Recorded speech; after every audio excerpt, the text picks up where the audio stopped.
mengembangkan inclusiveness, tentu saja sekolah dapat melakukan beberapa hal. Hal yang pertama adalah melakukan setting secara fisik. Setting secara fisik ini diantaranya menata lingkungan. Lingkungan sekolah yang tidak hanya bersifat kaku dan formal, tentu saja memungkinkan siswa untuk bisa mengeksplorasi berbagai macam pertanyaan, untuk bisa memberikan lingkungan yang kaya, memberikan bermacam-macam gambar atau poster, kemudian hiasan-hiasan yang pada umumnya disukai oleh anak. Kemudian selain lingkungan yang ditata, tentu saja kurikulum. Kurikulum yang dikembangkan sebaiknya adalah kurikulum yang bisa mengangkat inclusiveness. Nah, untungnya Indonesia pada saat ini sedang mengembangkan satu program kurikulum yang memang pas dan tepat untuk mengembangkan inclusiveness anak.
Selamat pagi adik-adik di rumah. Ibu. Ya, ada apa Aulia?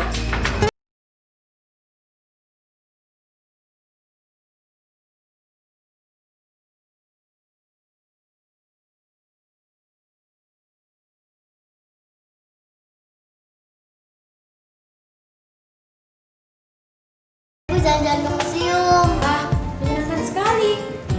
Aulia di sana melihat apa? Aku, Bu. Saya, Bu.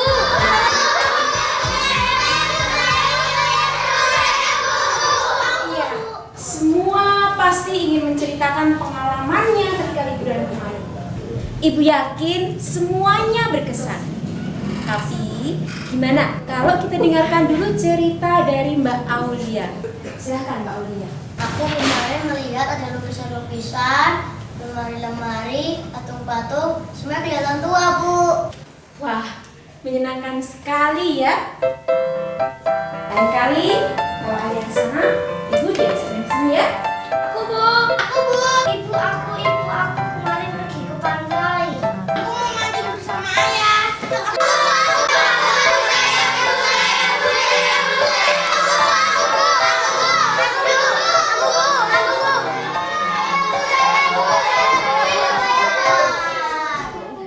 Semua pasti punya cerita dan pasti mengesankan.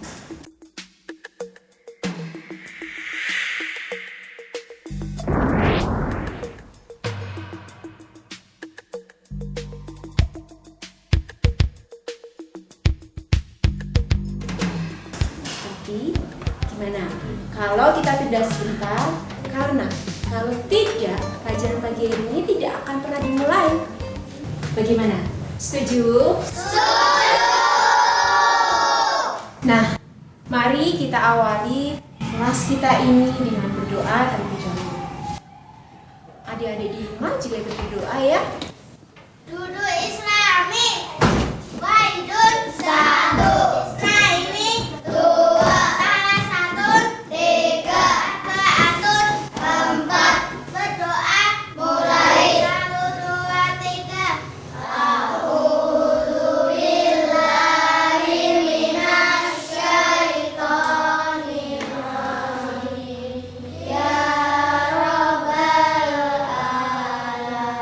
Tadi Aulia sudah bercerita.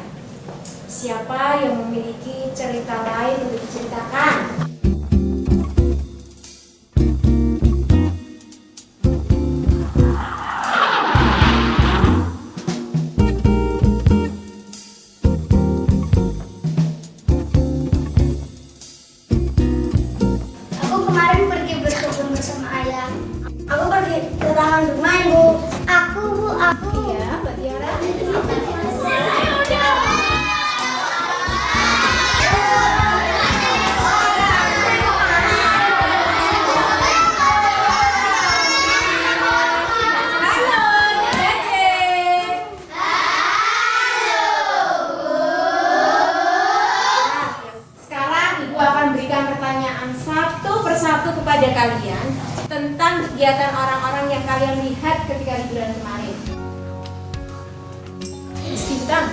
liburan kemarin kemana? Ke toko buku, Bu. Siapa saja yang dilihat di sana? Ada pembeli yang lain, penjaga toko, dan orang yang menerima bayaran, Bu. Ada pengunjung yang lain, ada penjaga toko, ada kasir. Sebutan untuk orang yang menerima pembayaran dari Mas Intan. Lihat nggak apa yang dilakukan oleh penjaga toko dan kasir? Lihat, Bu. Kalau penjaga toko bertanya kepada Bintang, adik mencari buku apa? Lalu orang yang menerima bayaran melihat label harga dan menerima uang dari Ibu Bintang, terus memberi kembalian, Bu. Ada lagi Tidak. pengalaman yang bagus-bagus dan menarik-menarik ya. Tadi Mas Bintang sudah bercerita. Di toko ada pengunjung yang lain, ada penjaga toko, dan ada kasir.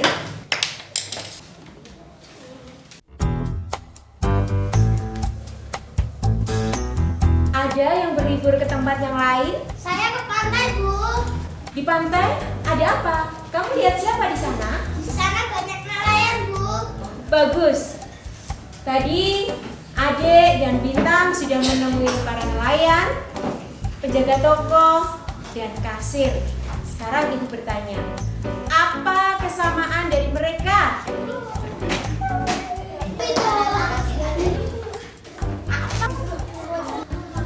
Mereka semua orang, Bu.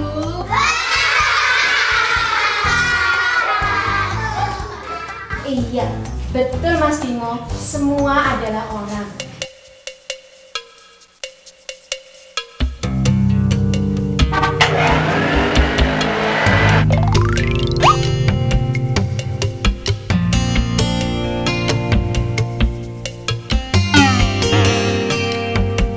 Jawaban Mas Bimo tidak salah. Kalau begitu, pertanyaannya diubah. Apa yang dilakukan oleh mereka?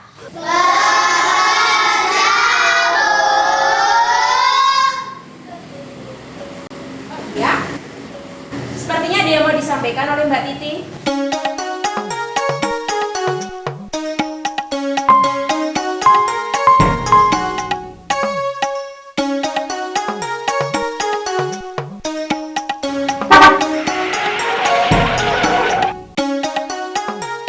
Silakan. Yang mereka kerjakan disebut dengan pekerjaan, Bu. Iya, betul Mbak Titi.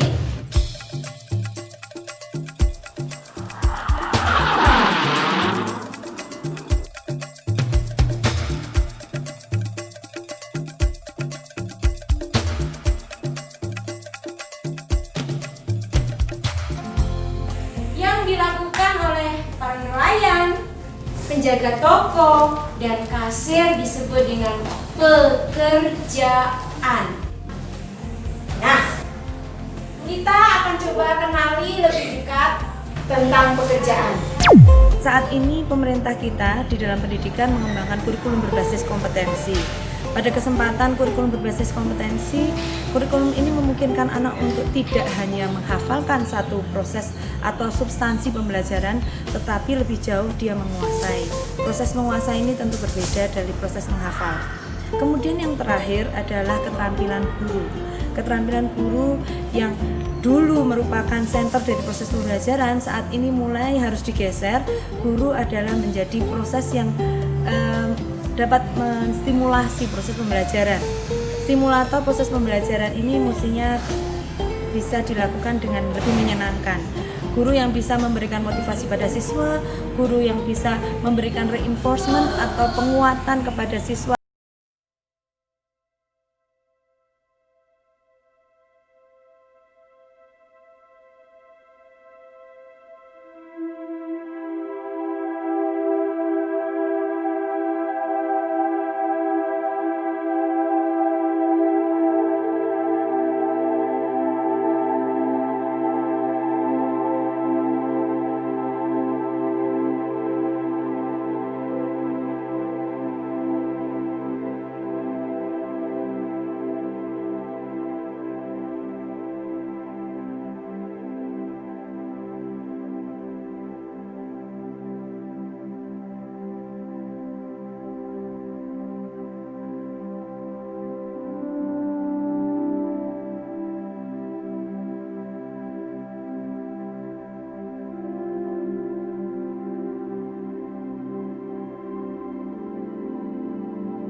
untuk mau bertanya?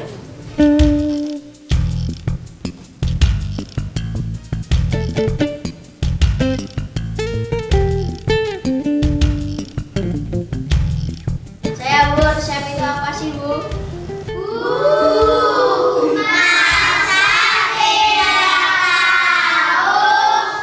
Tenang, tenang.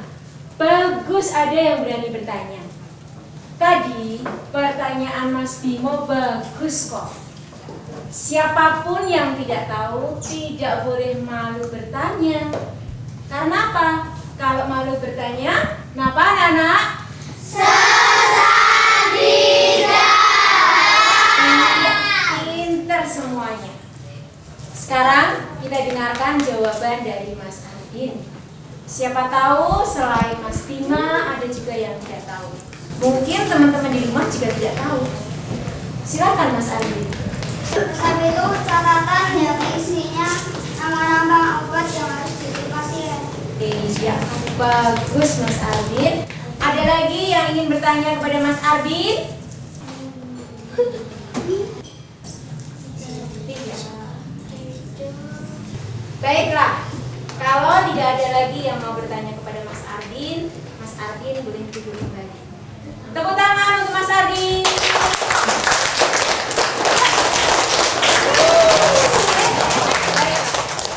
Yang lain pasti tidak mau kalah.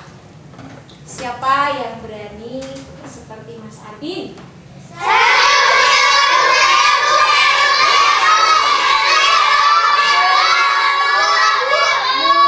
Murid Ibu hebat-hebat semua. Sekarang Mas Miftah dulu. Yang lain silakan ya. Silakan Mas Miftah. Iya, tepuk tangan untuk Mas Miftah.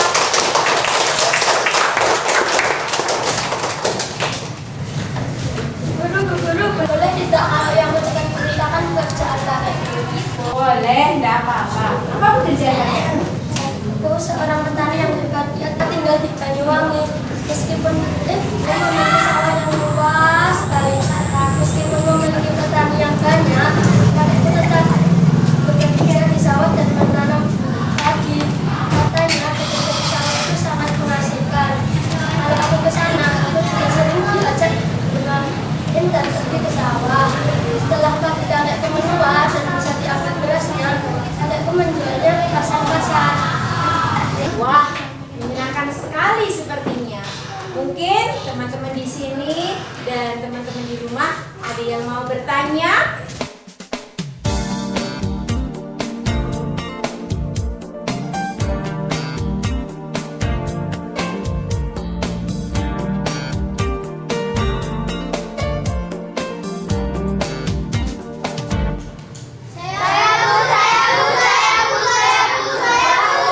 Banyak sekali. Tapi gantian dulu ya. Mbak Dina. Tas selain menanam padi, apakah kakekmu juga membajak sawah dengan kerbau? Iya, kakekku memiliki beberapa ekor kerbau, tapi sepertinya dia sudah tidak kuat lagi untuk mengendalikan kerbaunya. Jadi dia minta tolong kepada petani yang lebih muda. Selain kerbau, kakekku juga sepertinya sudah memiliki mesin yang lebih canggih untuk membajak sawah. Lalu selama menunggu padi menua kan lama waktunya. Waktu itu apa yang dikerjakan kakekmu? Kalau itu kakekku biasanya berkeliling sawahnya. Siapa tahu ada tanaman yang terkena hama. Begitu. Pertanyaan yang bagus-bagus semua. Sekarang kita jadi tahu kan tentang petani? Siapa yang mau tanya lagi? Tidak. Kalau tidak, tangan untuk Mas Miftah.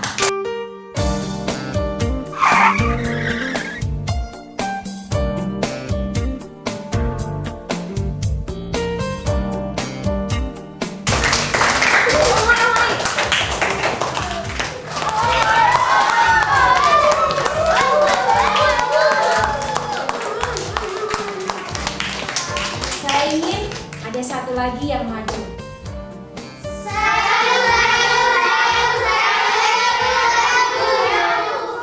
Setuju nggak?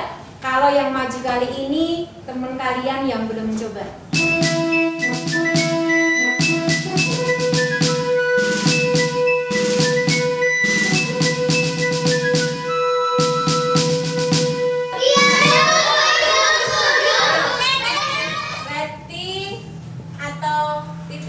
lagi yang maju.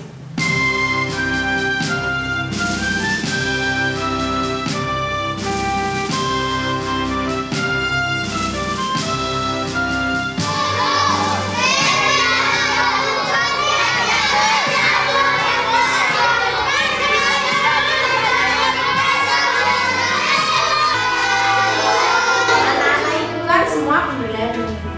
Ayo. Ayo, iya. Ternyata anak-anak ibu semuanya adalah pemberani. Ayo Mbak Reti maju. Mbak Pipit, berani maju juga kan? Iya. Tepuk tangan untuk Reti.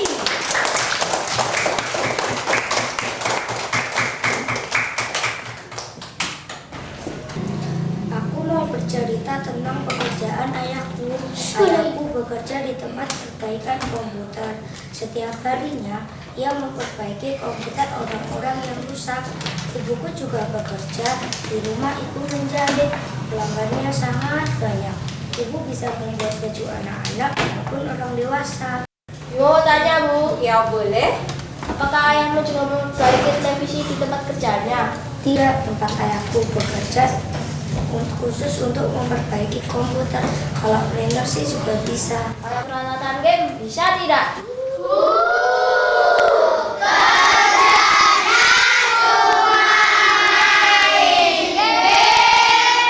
Tidak tahu, saya tidak masalah.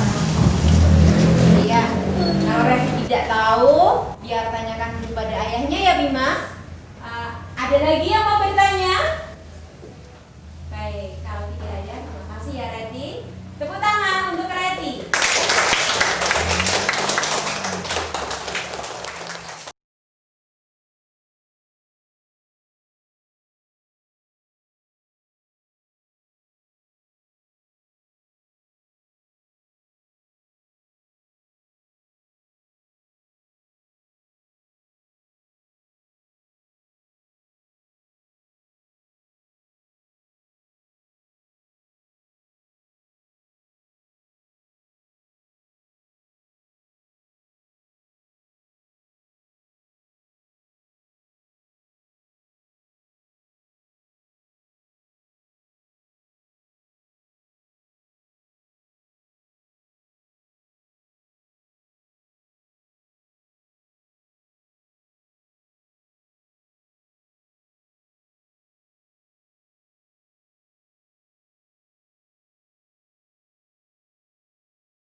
Oke, anak-anak, sekarang lihat ke depan.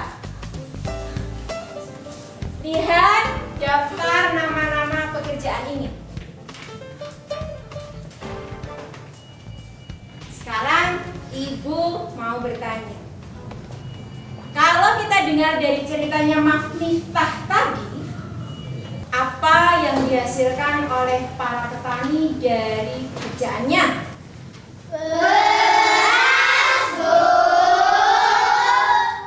Kalau dari cerita Mbak Reti, apa yang dihasilkan oleh penjahit?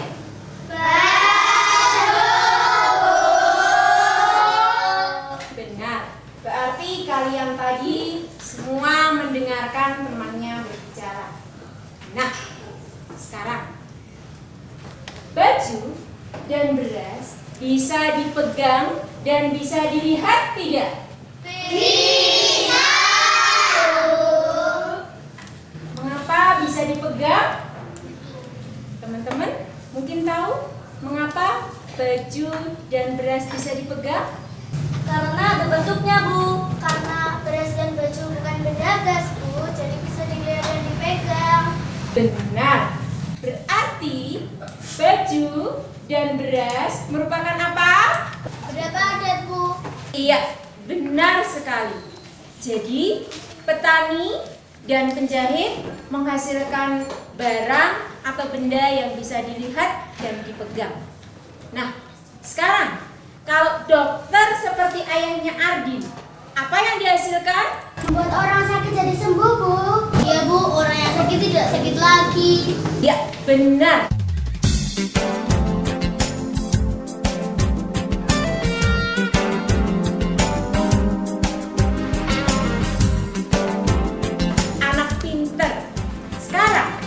Kalau ayahnya Reti yang memperbaiki komputer, apa yang dihasilkan? Komputernya jadi tidak rusak lagi, Bu.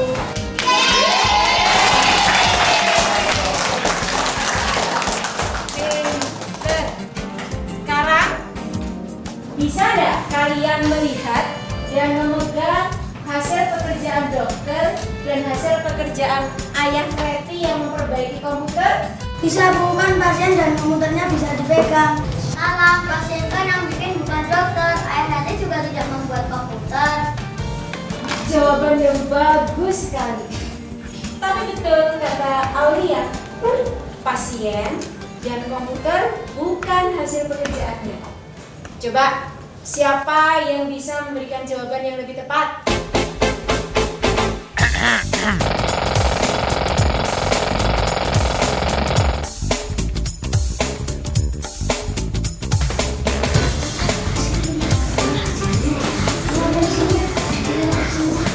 Nah, sekarang Ibu mau bertanya, dokter berjasa tidak dengan pasiennya?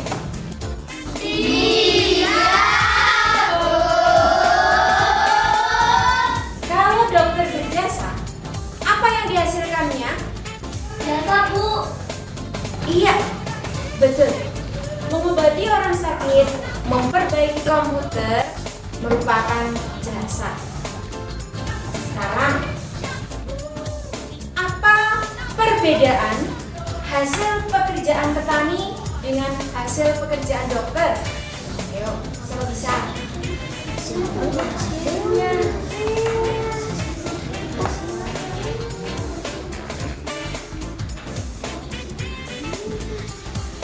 Saya tahu, Bu, bedanya kalau pekerjaan petani menghasilkan beras, kan pekerjaan dokter menghasilkan jasa. Itu dia perbedaannya.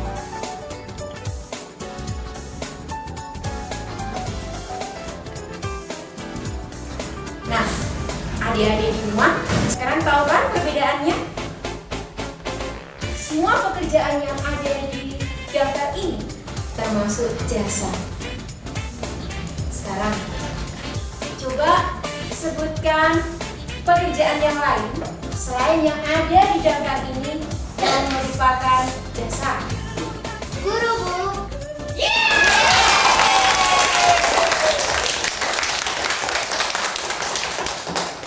Pengembangan inquisitiveness pada akhirnya akan membuat siswa menjadi lebih kreatif, lebih bisa melakukan problem solving yang strategis. Dia tidak hanya menggunakan belahan otak kiri saja, tetapi juga bisa memancing belahan otak yang lain. Dia terbiasa untuk melakukan eksplorasi. Selain itu, pada saat mengambil keputusan, tentu saja anak akan menjadi lebih banyak referensi, tidak hanya menggantungkan kepada emosinya. Salah satu proses di dalam pengembangan psikologi belajar, satu teori yang diajukan oleh kelompok Gestalt, diantaranya adalah bahwa belajar yang baik adalah belajar yang aktif. Belajar aktif tidak hanya diwujudkan di dalam bagaimana siswa aktif mengerjakan soal, tetapi lebih diukur dari keaktifan otak. Otak akan menjadi sangat aktif manakala kita stimulasi dengan baik. Otak yang terstimulasi dengan baik akan mengalami satu proses disequilibrium atau ketidakseimbangan. Jika otak tersebut mengalami ketidakseimbangan, keadaan yang tidak nyaman bagi otak, maka dia secara otomatis akan mengarah kepada proses penyeimbangan. Proses penyeimbangan inilah yang kemudian diwujudkan di dalam proses pencarian atau eksplorasi pengetahuan. Baiklah anak-anak, tadi kita sudah tahu banyak tentang pekerjaan. Sekarang kita bermain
Mereka raja-raja gitu, Bu.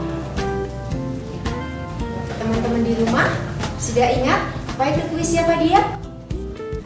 Seperti yang tadi sudah dijelaskan oleh Pipit dan Bunga.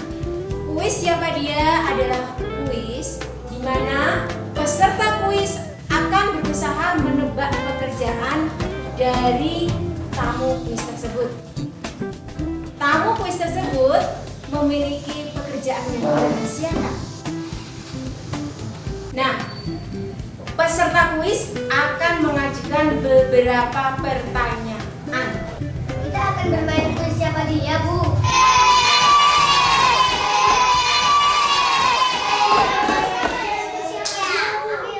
Iya, Mbak. Kita akan bermain kuis siapa dia. Mau tahu caranya? Yuk, kita dengarkan. Nanti salah satu di antara kita akan menjadi tamu rahasia. Kita akan mengajukan beberapa pertanyaan untuk menebak pekerjaan tamu tersebut.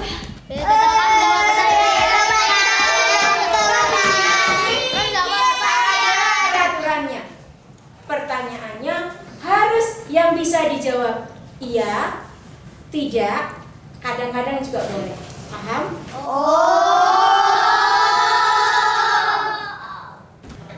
Misalnya, apakah engkau pakai seragam? Tamu rahasia boleh menjawab iya atau tidak, tergantung dari pertanyaannya. Teman-teman di rumah juga boleh loh mengajukan pertanyaan yang berkaitan dengan tamu. Jadi pertanyaan, sebutkan di mana kau bekerja, itu tidak boleh, Bu. Tidak boleh. Pertanyaannya harus yang bisa dijawab iya atau tidak. Coba gunakan kata apakah. Paham? Agar tertib, kelas kita akan kita bagi menjadi 3. Siapa yang mau jadi tamunya?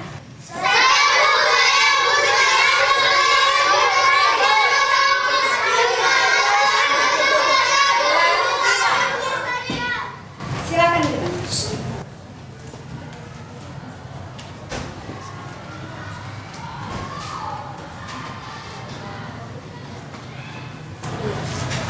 Coba kamu pilih salah satu di antara 5 kartu berisi 5 macam pekerjaan.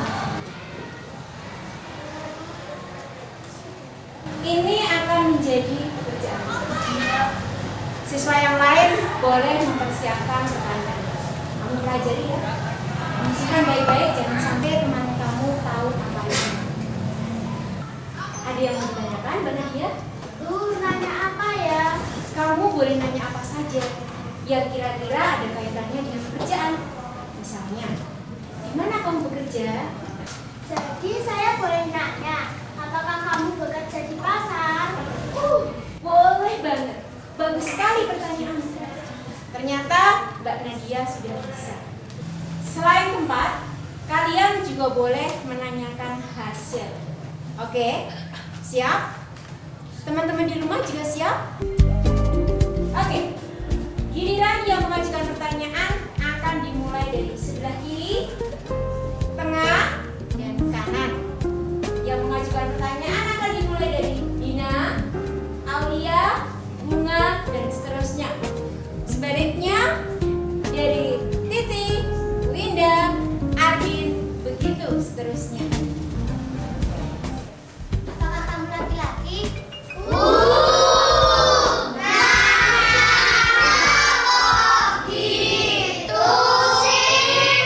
Apakah kamu ada di kantor? Iya.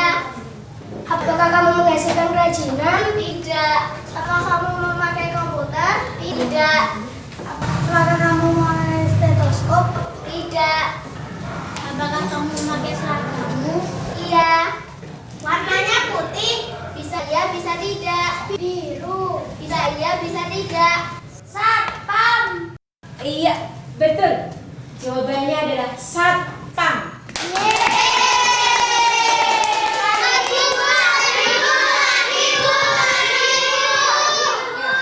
Siapa yang berani lagi? Mbak Nila, terima terima kasih ya.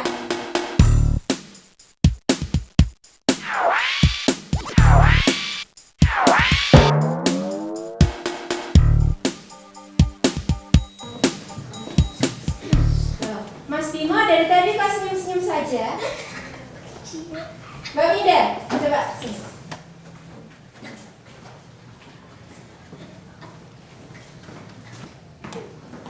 Perhatikan gambar ini. Tadi Mas Miftah sudah berhasil menjawab dari kelompok tengah. Jawabannya adalah satpam. Mbak Indah sudah paham? Oke, kita mulai. Apakah kamu di kantor? Tidak.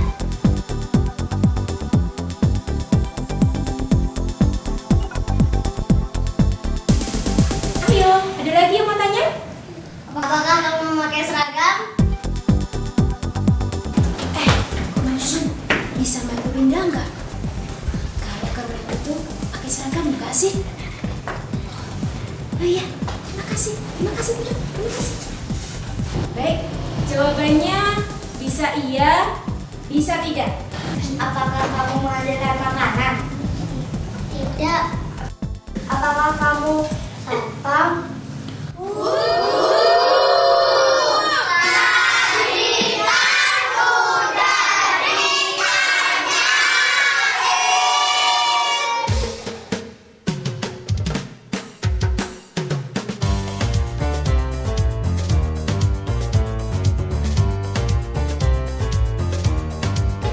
Nggak apa-apa, kalian boleh bertanya apa saja. Dilanjutkan ya. Sepertinya tamu kita sudah tidak sabar menunggu pertanyaan berikutnya. Apakah kamu memakai cangkul? Tidak. Apakah kamu di kota? Iya. Apakah kamu naik kendaraan? Iya. Motor, mobil, bis. Teman-teman di rumah, ingatkan peraturan kita. Pertanyaannya hanya boleh dijawab iya atau tidak. Kalau menurut teman-teman, pertanyaannya Kardin bagaimana? Bis, kan gak boleh jawab selain iya atau tidak. Kalian nanya yang benar dong.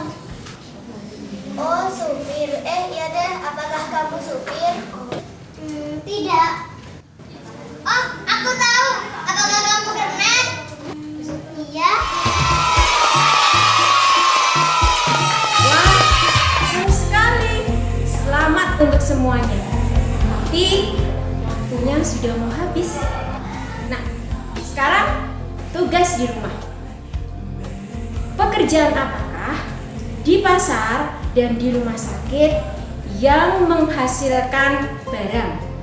Dan pekerjaan apakah yang menghasilkan jasa? Proses pembelajaran yang ideal adalah proses pembelajaran yang menyenangkan. Jangan membuat anak itu bosan ataupun takut. Kalau kita lihat yang bisa mengangkat kekritisan mereka atau rasa ingin tahu dari anak-anak, itu adalah sesuatu yang menarik bagi mereka. Jadi format awalnya kita bisa untuk merangsang keinginan mereka itu dengan bagaimana mungkin kita itu membuat anak-anak itu tertarik dengan apa yang kita sampaikan. Dengan demikian, maka akan timbul rasa ingin tahu dari anak-anak atau yang sering disebut dengan inquisitiveness ya. Karena yang membuat itu di sekolah kita selama membuat anak-anak kita itu satu tetap berkomitmen. Jadi guru kami bisa memberi motivasi, menunjukkan motivasi ketika anak-anak itu akan bisa menciptakan kebutuhan anak itu. Yang kedua, setting kelas ya, menunjukkan kelas. Contohnya ruangan-ruangan itu juga bisa menunjukkan kebutuhan anak-anak kita.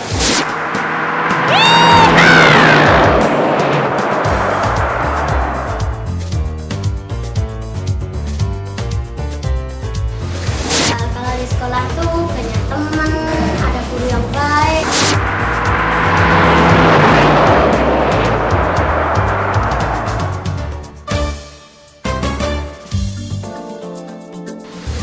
Kak, tapi kadang-kadang lu nggak suka soalnya kotor banget. Tapi ya kadang-kadang bersih. Itu bermacam-macam, setiap hari ada yang biasanya kotor, biasanya bersih. Nah itu kalau saya sukanya yang bersih, pada saat bersih itu suka.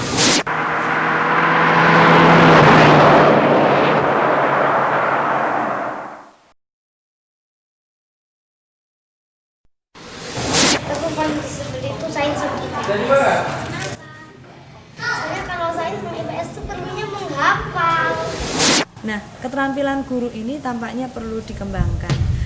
Pada video ini memang disajikan beberapa model keterampilan yang akan digambarkan sebagai guru yang mampu mengembangkan pengembangan inklusivitas siswa. Marilah kita menjadi pembelajar yang aktif, pembelajar yang tidak takut bertanya. Ingat, bertanya bukan menunjukkan kita bodoh, tetapi bertanya menunjukkan kita menjadi lebih berpotensi di dalam proses pemikiran. Ya pokoknya di kelas seru lah. Bu, tapi minggu depan main kuis lagi ya. Iya. Kalau waktunya cukup, kita main sekali lagi. Hari ini murid-murid ibu hebat-hebat. Tepuk tangan.